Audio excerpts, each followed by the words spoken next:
Hello दोस्तों, मेरा नाम है राम कुमार यादव। आज हम लोग पढ़ने वाले हैं फिजिक्स के अध्याय 1 का 11वां भाग। इससे पहले मैं 10 वीडियो बना चुका हूं। अगर वीडियो पसंद आता है तो लाइक और सब्सक्राइब जरूर किया करो।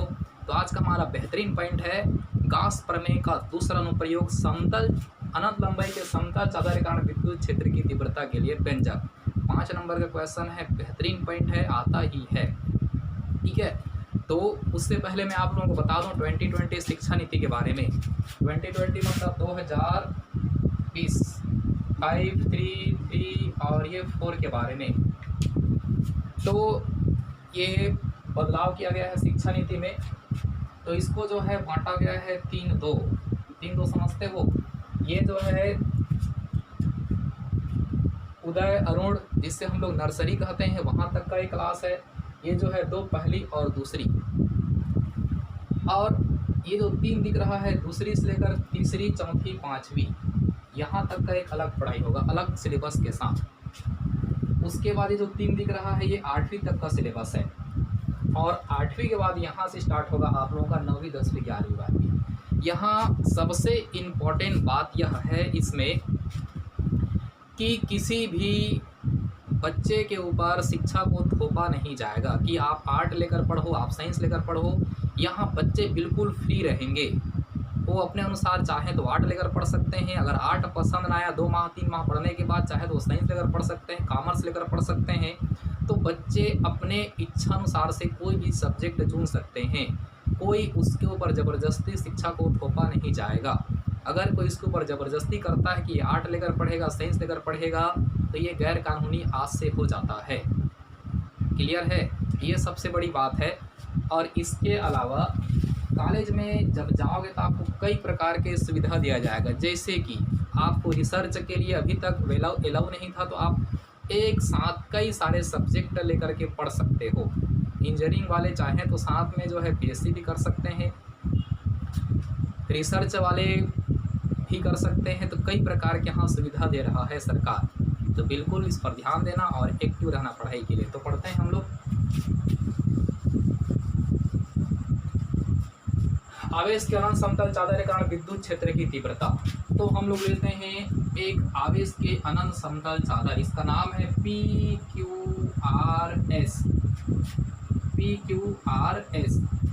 आवेश है इस पर कितना, इसके हर 1 सेंटीमीटर पर आवेश है आपका सिग्मा क्या है? तो सिग्मा इसके हर 1 सेंटीमीटर पर आवेश की मात्रा है। ठीक है, आवेश है। इस चादर से r दूरी पर एक बिंदु P है जिस पर हमें तीव्रता याद करना है। चादर से r दूरी पर एक बिंदु P है और इसी P पर हमें तीव्रता बताना है। चादर से दूसरी ओर ये देख सकते हो, इधर r दूरी पर पुनः एक बिंदु P है, इस पर भी हमें तीव्रता याद करना है। एक बिंदु है P डैश, इस पर भी हमें तीव्रता याद करना है। अब आपके सामने 2 बिंदु हो गया, एक तरफ P है और एक तरफ P डैश है। तो P और P डैश जो रेखा दिख रहा है, इसी को हम लोग अक्ष मान लेते हैं और एक बेलन बना लेते हैं। बेलन क्यों? क्योंकि गाउस प्रमेय भैया केवल बंद पृष्ठ पर ही लागू होता है। अगर बेलन बना, समझो बंद पृष्ठ भी मिल गया, तो बंद पृष्ठ बना लेते हैं।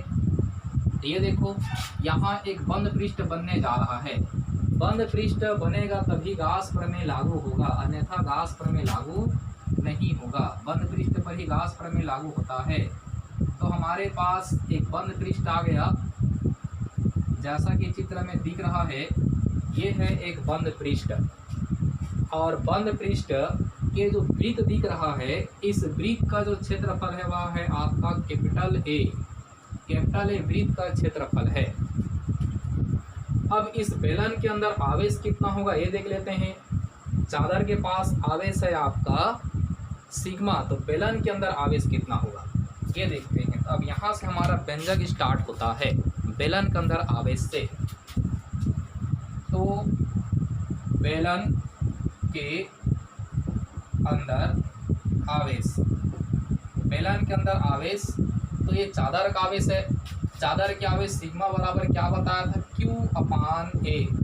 अगर ये सूत्र नहीं पता तो मेरा एक और वीडियो बनाया हूँ, उसे ज़रूर देखना। उसी में ये सूत्र के बारे में बताया था, और इस वर्ष का आया हुआ क्वेश्चन भी है ये। तो एक अगुण हम सिग्मा से कराते हैं तो Q बराबर मिलेगा sigma A. Equation number first. इस बेलन को 3 भागों में बांटा जा सकता है। इसका पहला भाग ये जो दिख रहा है ये है DS1, ये है आपका DS2 और ये जो दिख रहा है आपका है DS3 वक्री पृष्ठ। तो बेलन का 3 भाग जैसा कि चित्र में है, बेलन के 3 भाग।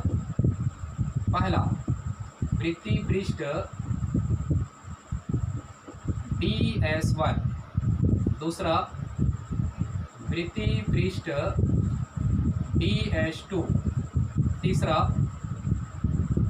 वक्री पृष्ठ DS3। तो बेलन को 3 भागों में बांटा जा सकता है, DS1, DS2, DS3। अब यहाँ ध्यान देने वाली बात यह है, ये तीव्रता जो है इस वक्री पृष्ठ के समांतर है। देख सकते हैं ये आपका वक्री पृष्ठ है, इसके समांतर है और वृत्तीय पृष्ठ के लंबवत है। तो वृत्तीय पृष्ठ से हमें विद्युत फ्लक्स मिलेगा। एक यहाँ वृत्तीय पृष्ठ है, एक यहाँ वृत्तीय पृष्ठ है। तो वृत्तीय पृष्ठ से हमें विद्युत फ्लक्स मिलेगा। तो यहाँ लिखते हैं तीव्रता, तीव्रता मतलब E,